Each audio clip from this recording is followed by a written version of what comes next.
وعلیکم السلام ڈاکٹر صاحب، کیا حال ہے؟ جی ٹھیک، آپ سنائیں؟ ٹھیک ہیں عاشق صاحب؟ جی الحمدللہ، اللہ کا احسان ہے ڈاکٹر صاحب، آپ سے طبیعت سب خیریت ہے؟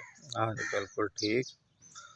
چل ڈاکٹر صاحب میں نے آپ سے ایک بات پوچھنی تھی جی جی کہ اگر ایک آدمی کو کھانسی ہے ہاں جی.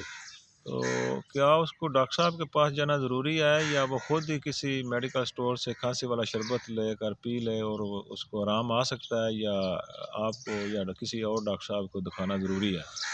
یعنی آپ یہ پوچھنا چاہ رہے ہیں کہ کھانسی جو علامت ہے اس کی تشخیص بیماری کی وجہ معلوم کرنا ضروری ہے، یا صرف کھانسی والا سیرپ ہی پی لیں تو کام چل جائے گا؟ جی سر. دیکھیں، اسے ہماری زبان میں کہتے ہیں سیلف ٹریٹمنٹ. جی سیلف ٹریٹمنٹ کو میں اس طرح سمجھاؤں گا کہ ایک مریض کو کوئی بھی علامت ہوتی ہے، مثلاً اسے بخار ہوتا ہے تو وہ کہتا ہے اسٹور والے سے مجھے پیناڈول دے دیں. اگر اسے سر میں درد ہے تو وہ کہتا ہے مجھے کوئی درد والی، یا کہیں اور درد ہے تو وہ کہتا ہے ایک ڈکلوران گولی دے دیں، یا خود اسٹور پہ جا کے کہتا ہے مجھے ایک درد والا ٹیکا لگا دیں. جی سر. دیکھیں، جب تک بیماری کی وجہ معلوم نہ ہو اس طرح کا علاماتی علاج کروانا جائز نہیں ہے. اس سے یہ ہوگا کہ آپ کا وقتی طور پہ درد تو ٹھیک ہو جائے گا، لیکن جو کھانسی کے پیچھے وجوہات ہیں نا وہ حل نہیں ہوں گے. وجوہات کیا ہیں؟ اگر ہم کھانسی کو لیں تو اس کے پیچھے نمونیا ہو سکتا ہے، ٹی بی ہو سکتی ہے، دمہ ہو سکتا ہے، انٹرسٹیشیل لنگ ڈیزیز ہو سکتی ہے، اور بعض اوقات کھانسی دل کے امراض کی وجہ سے بھی ہو سکتی ہے. جی سر. تو اگر وہ کھانسی کا سیرپ پیتا رہے گا اور وقتی طور پہ کچھ اسے کھانسی میں افاقہ ہو بھی جائے گا، لیکن وہ بیماری اندر بڑھتی جائے گی.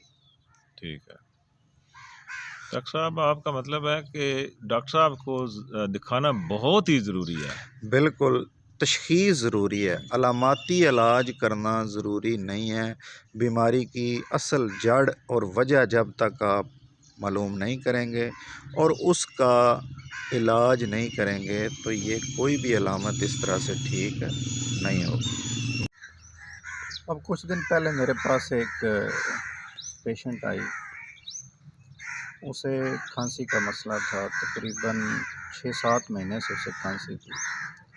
اس نے مجھے بتایا کہ جیسے ہی عمل شروع ہوا ہے تو کھانسی شروع ہو گئی ہے اور وہ دن بدن بڑھتی جا رہی ہے، اور میں کھانسی کے لیے بہت سے سیرپ مختلف سٹور سے لے کے پی رہی ہوں، لیکن اس سے کھانسی میں وقتی طور پہ سیرپ سے 1 گھنٹہ 2 آرام آتا ہے، پھر دوبارہ کھانسی شروع ہو جاتی ہے.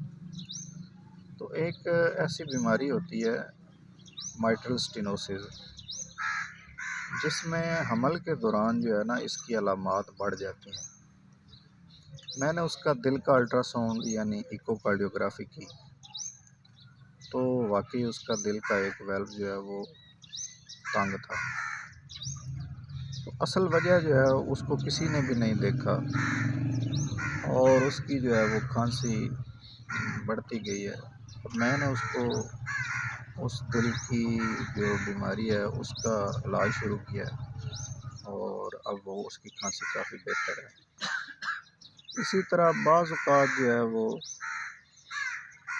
کچھ ایسی بیماریاں ہیں جیسے ٹی بی ہے، جب تک آپ ٹی بی کی دوائی نہیں لیں گے، کھانسی کے سیرپ آپ کو وقتی طور پہ کچھ تھوڑا بہت فائدہ دیں گے، لیکن ٹی بی آپ کے پھیپھڑوں کو مزید خراب کرتی جائے گی.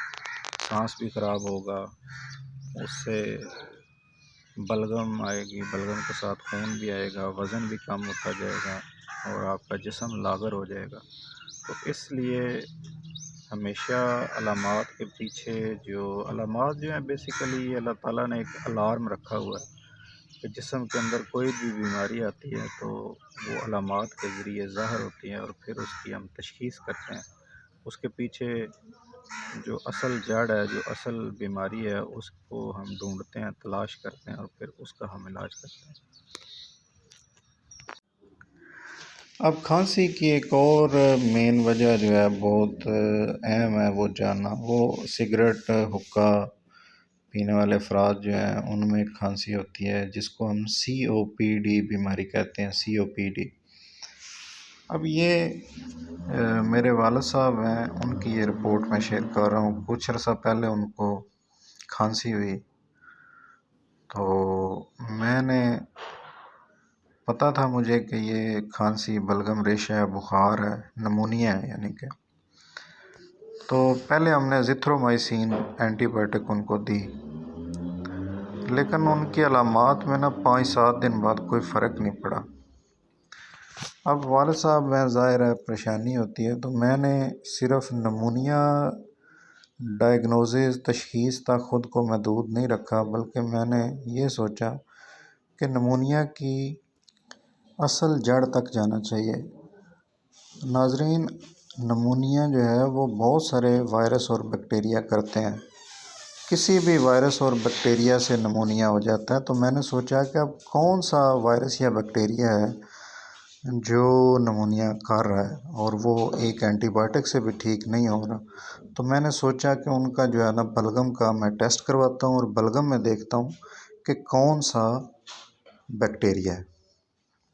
تو ہم نے چغتائی لیب سے ان کا بلغم کا ٹیسٹ کروایا، اور اس میں آپ دیکھ رہے ہیں اسکرین پہ کہ ان کو سوڈوموناز آریجنوزا جو ہے بیکٹیریا، وہ بلغم میں موجود تھا۔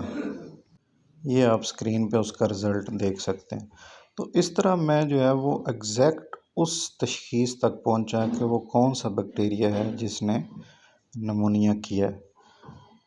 پھر جب یہ بلغم کا ٹیسٹ کرواتے ہیں تو اس میں بعض اوقات ہم اینٹی بائیوٹک سینسٹیوٹی بھی دیکھ سکتے ہیں کہ اس بیکٹیریا کے خلاف کون سی اینٹی بائیوٹک ہے جو کام کرے گی۔ تو یہ لسٹ ملی ہمیں، تو اس لسٹ میں وہ اینٹی بائیوٹک نہیں تھی جو ہم دے رہے تھے۔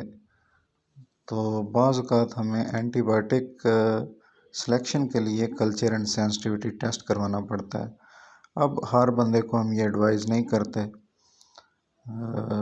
لیکن بعض اوقات اگر علامات ٹھیک نہ ہو رہی ہوں، بیماری ٹھیک نہ ہو رہی ہو، تو پھر ہم تشخیص کے لیے کلچر اینڈ سینسٹیوٹی ٹیسٹ تک بھی جاتے ہیں۔ اس میں مجھے 2 ٹیبلٹس ملی، ایک سپروفلاکساسین اور لیووفلاکساسین، اور 7 باقی جو میڈیسنز تھیں وہ ساری انجیکشنز کی صورت میں تھیں۔ تو میں نے پھر ڈبل اینٹی بائیوٹک کا فیصلہ کیا۔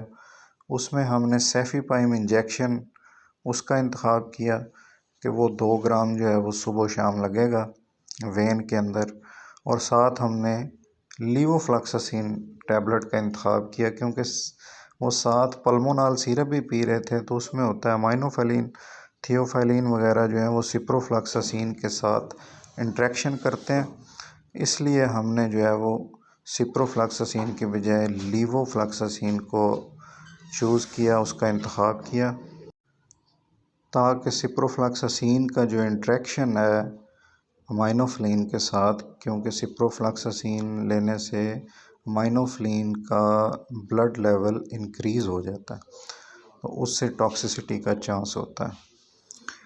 تو یہ آپ کو میں نے پورا ایک مثال کے ساتھ سمجھایا کہ کھانسی کی کیا کیا علامات ہوتی ہیں۔ امید ہے یہ انفارمیشن، یہ معلومات، یہ ویڈیو آپ کو پسند آئی ہوگی۔ اسے آگے شیئر بھی کریں، دوسروں تک یہ معلومات کو پہنچائیں تاکہ کسی کو اس سے فائدہ حاصل ہو۔ یہ صدقہ جاریہ ہے۔ مہربانی، بہت شکریہ۔